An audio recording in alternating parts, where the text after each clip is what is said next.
Hay una figura paterna en mi vida que no es mi papá biológico. Sin embargo, esta persona siempre ha sido como un referente o fue un referente para mí, una persona, una figura paterna cuya aprobación siempre estuve buscando, siempre necesité, siempre me hizo falta. Y esta persona hasta hace muy pocos años, a pesar de seguir teniendo relación con él, me di cuenta de que nunca iba a ser suficiente para él. Fuesen las que fuesen las expectativas que él tenía sobre mí, yo nunca las iba a completar. O las expectativas que él tenía sobre un hijo o algo cercano a un hijo. Sin embargo, estoy seguro que muchos hombres, mujeres también, no solo tienen una sola figura materna de la misma manera que no tienen una sola figura paterna. Muchos tienen tíos, primos mayores, hermanos muy mayores,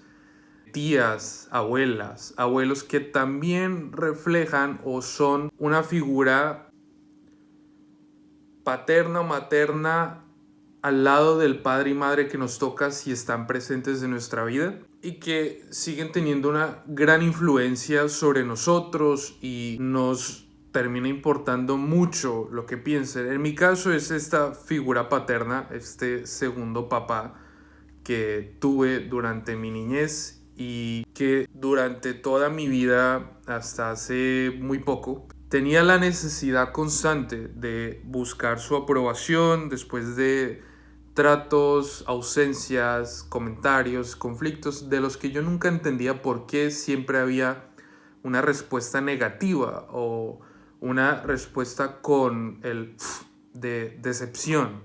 No sé si me explico. Pero por ejemplo, leyendo a John Fante, uno de mis escritores favoritos, refiriéndome especialmente a La Hermandad de la Ova, porque era un escritor muy autobiográfico.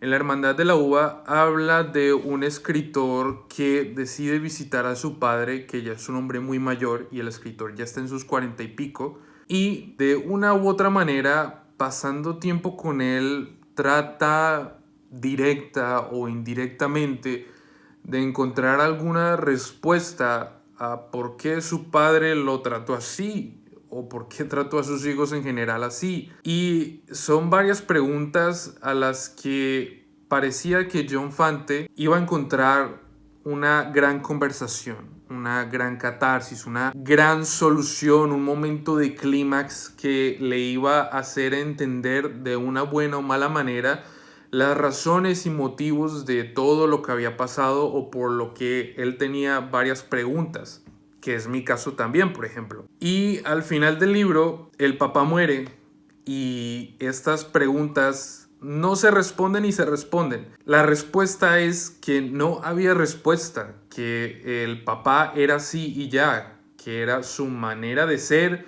su manera de ver el mundo, su manera de ocultar y enterrar para siempre sus sentimientos, sus pensamientos y sus emociones de pronto por un tema de hombría, por no verse vulnerable frente a sus hijos, frente a su familia. Es posible. Me di cuenta que mientras crecía y me llenaba de preguntas, leyendo a John Fante y meditando sobre mi vida, me di cuenta de que hay preguntas que nunca van a recibir una respuesta o no una satisfactoria, o no va a haber un momento de clímax, no va a haber la gran conversación final o la conversación definitiva donde todo se resuelva con esta persona, en este caso es esta figura paterna. Leer a John Fante ayudó a ese proceso de aceptación de la incertidumbre, de la pregunta que no tiene final, de un ciclo que no se cierra por ese clímax que yo esperaba, por esa gran conversación que yo esperaba, sino que se cierra bajo el candado de la resignación, de que es así, es lo que hay, la vida es aleatoria,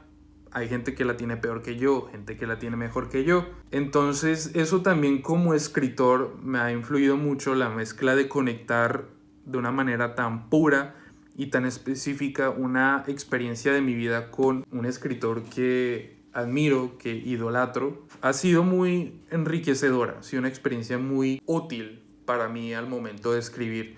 Y siento que me quedo con un recordatorio de qué tan importante, por lo menos para mí, es la literatura y la escritura y la ficción en general para, de una manera u otra, drenar esa congoja que a veces queda en el alma. Así que eso ha sido el video de hoy. Espero les haya gustado. Espero lo hayan encontrado de una u otra manera para conectar con ustedes y déjenmelo saber en comentarios. Siéntanse en un lugar seguro para hablar de esto. Un saludo.